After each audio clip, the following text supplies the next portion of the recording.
এমন কস্টিং নেন যে কস্টে আপনার ব্যবসা করবেন অবশ্যই, কিন্তু কস্টিং লোকেরা বলে না উনি ভালো প্রাইসে জিনিস দেয়, করেন না, করেই দেখেন না এরপরে কি হয়।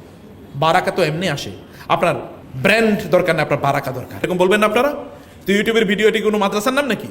কিন্তু এটা মাদ্রাসার চেয়ে অনেক বড় মাদ্রাসা। তাহলে এই ইউটিউবের মালিক যদি সত্যি করতো, যদি দিনদার হতো, তাহলে ও জান্নাতুল ফেরদৌসে নবীদের সাথে থাকার কথা না? কথা তো। আপনাদেরকে এরকম প্যারালাল জায়গা, নবী রাসূলদের মতো সাথে থাকার মতো একটা জায়গা কিন্তু আপনাদের আছে। আমি সেই জায়গায় বলছি যে আপনারা আল্লাহ সুবহানাহু ওয়া তাআলা বান্দা আপনার হয়ে গেলেই কেবলমাত্র যেই, আমি কিন্তু চারটা মানে হাঙ্গারের কথা বলেছি। একটা হচ্ছে মিনিং, দুই নম্বর হচ্ছে বেলঙ্গিং, লাভ অ্যান্ড বেলঙ্গিং, তিন নম্বর কি বলেছি ফ্রিডম অ্যান্ড ডিগনিটি, এবং চার নম্বর যেটা বলছি তা হচ্ছে কন্ট্রিবিউশন, গ্রেটনেস অ্যান্ড কন্ট্রিবিউশন। আপনি কি বড় কি করছেন সমাজের জন্য, আপনি কি করছেন? আপনি কোরআন ওই আয়াতটি সূরা বাকারার ওই আয়াতটি পড়েন নাই যেখানে আল্লাহ সুবহানাহু ওয়া তাআলা বলছেন কুনতুম খায়রা উম্মাতিন উখরিজাত লিন-নাস, তোমরা শ্রেষ্ঠতম জাতি হতে পারবা যদি তোমরা মানুষের সেবা করো। শ্রেষ্ঠতম জাতি হতে পারবা কখন? যদি না মানুষের সেবা করো। আচ্ছা, আপনি অনেক বড় বিজনেস হন, তাতে কোনো সমস্যা নেই। আপনি অনেক বড় ফেমাস ডাক্তার হন, তাতে কোনো সমস্যা নেই। আপনি অনেক বড় স্কলার হন, তাতে কোনো সমস্যা নেই। অনেক বড় ইনফ্লুয়েন্সার হন, অনেক বড় মডেল হন, আমার কাছে কোনো সমস্যা নেই। যাই আপনি করতে চান, কিন্তু আপনি মনে রাখবেন আপনাকে সমাজের জন্য কাজ করতে হবে। এছাড়া আপনি কোনোদিন বড় হতে পারবেন না, শ্রেষ্ঠ হতে পারবেন না, আপনি সফল হতে পারবেন না। আপনার গ্রেটনেস ততটুকুই যতটুকু আপনি মানুষের জন্য করছেন। আপনার গ্রেটনেস ততটুকুু আপনি মানুষের জন্য করছেন, এবং আপনার গ্রেটনেস ততটুকুই যতটুকু আপনি মানবতার কল্যাণে ব্যয় করছেন। ওই ডাক্তারের চেয়ে উত্তম কে যে দিনের তার সপ্তাহের একটা দিন গ্রামের মানুষের জন্য বরাদ্দ করে দেখেছে? ওই ইঞ্জিনিয়ার চেয়ে ভালো কে? ওই ইঞ্জিনিয়ার চেয়ে বড় কন্ট্রিবিউশন কার যে বলেছে মসজিদের যত প্রজেক্ট আসবে আমি সব ফ্রি করে দেবো? আপনি ইঞ্জিনিয়ারকে কোথায় রাখতে চান?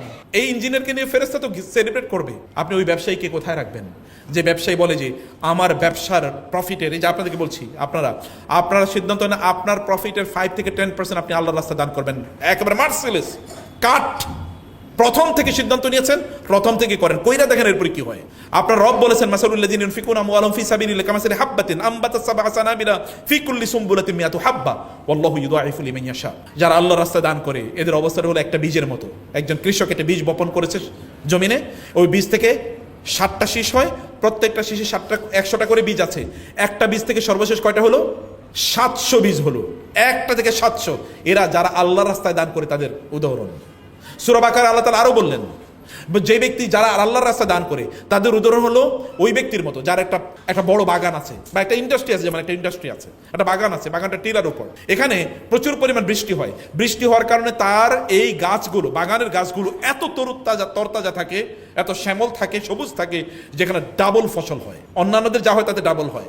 আর যদি বৃষ্টি নাও হয় তাহলে ওই যে একটু হালকা মেঘের যে একটু সেখানে কি পড়ে, শিশির পড়ে, এই শিশিরের কারণে এগুলো সব সবুজ থাকে। অন্যান্যগুলো বৃষ্টি না হওয়ার কারণে একেবারে কাঠ হয়ে শুকিয়ে যায়, কিন্তু এর কোনোদিনই কোনো ক্ষতি হয় না। কমপক্ষে একগুণ দ্বিগুণ তো সব হয়, কমপক্ষে একগুণ তার ফসলে, কোনোদিন তার ফসলের ক্ষতি হয় না। এটা হচ্ছে ওই ব্যবসায়ী, যে ব্যবসায়ী আল্লাহর রাস্তায় দান করেছে। আপনি দান করেন, আপনি দান করছেন, আপনার রবের সাথে আপনি ব্যবসা করতেছেন। আপনি দেখবেন গোটা পৃথিবী জুড়ে যারা ব্যবসা করে ওরা কিন্তু তাদের ব্যবসার একটা অংশ, যে বিল গেটস বলছে আমার সব আমি কি চ্যারিটি করে দেবো, ও দেখবেন কয়েকদিন পর বলে আমি $1 বিলিয়ন এই কারণে খরচ করবো। ও তো জানে আমি $1 বিলিয়ন খরচ করলে আমি $10 বিলিয়ন পাবো। ও তো জানে যে আমি বিজনেস করতে সমাজের সাথে। আপনি জানেন এটাকে যদি আমি একেবারে আল্লাহর সাথে বিজনেস নাও বলি, তাহলে সমাজের লোকেরা তো কি করবে? আপনার উপর আস্থা, ও উনি দান করে, ওনার উপর বিশ্বাস করা যায়। You are developing your brand, আপনি আপনার ব্র্যান্ড ডেভেলপ করছেন। আমি সেকুলার টার্মে বললাম, আমি যদিও এই শব্দটাকে পছন্দ করি না, কিন্তু আপনি তো আপনার ব্র্যান্ডটাকে আপনি সত্যি করতে ডেভেলপ করছেন। আপনার ব্র্যান্ড, এটা কি ব্র্যান্ড? আপনার ব্র্যান্ডটা হলো আপনার অনেস্টি, আপনার কন্ট্রিবিউশন, আপনার সোশ্যাল এঙ্গেজমেন্ট। নবী সাল্লাল্লাহু আলাইহি সাল্লাম হেরা গুহায় যাওয়ার আগে তিনি সমাজে এত ব্যাপক পরিমাণে তিনি এঙ্গেজ ছিলেন যে খাদিজা রাদিয়াল্লাহু তাআলা আনহার টাকা পয়সা তিনি যা পেয়েছেন এগুলো করেছেন কি বলেন তো? সব সমাজের লোকের, ওই কে বিধবা হয়েছে, কে ইয়াতিম হয়েছে, কে ডিস্ট্রেস, কার টাকা পয়সা নাই, কার খাবার নাই, কে অসুস্থ অসহায়, এগুলো তিনি দৌড়ে বেরিয়েছেন, তাদের জন্য তিনি কাজ করেছেন। এবং এই কারণে যখন হেরা গুহাতে ফেরেশতা তার কাছে আসলো, জিবরিল আলাইহিস সালাম, তিনি ফিরে আসলেন খাদিজার কাছে, বললেন খাদিজা আমি কি পাগল হয়ে গেলাম? আমি তো আমার নিজের ব্যাপারে ভয় পাচ্ছি। বলে কেন? বলে এরকম। বলে আল্লাহর কসম, না এটা হতেই পারে না, কারণ আপনি মানুষের সাহায্য করেন, সহযোগিতা করেন, বিপদ আপদে আপনি এগিয়ে যান, বিধবা ইয়াতিমদের জন্য আপনি কাজ করেন, এমনকি যাদের টাকা পয়সা নেই মনে হচ্ছে যেন আপনি তাদের জন্য ইনকাম করেন, এরকম একটা ভাব, এমন একটা অবস্থা আপনার। আল্লাহ তাআলা আপনাকে কোনোদিন অপমানিত করবেন না, আল্লাহ কোনোদিন অপমানিত করবেন না। আপনার ব্র্যান্ড ভ্যালু কি? আপনার আইডেন্টিটি কি? তিনি তো নবী হওয়ার আগে তার আইডেন্টিটি ছিল তার আসওয়াদিক আল আমিন, পরম সত্যবাদী, পরম বিশ্বস্ত। আপনার একটা আইডেন্টিটি থাকা উচিত।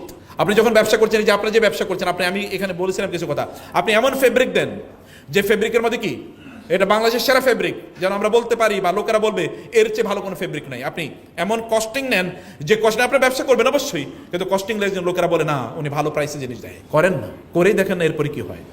বারাকা তো এমনি আসে। আপনার ব্র্যান্ড দরকার না, আপনার বারাকা দরকার।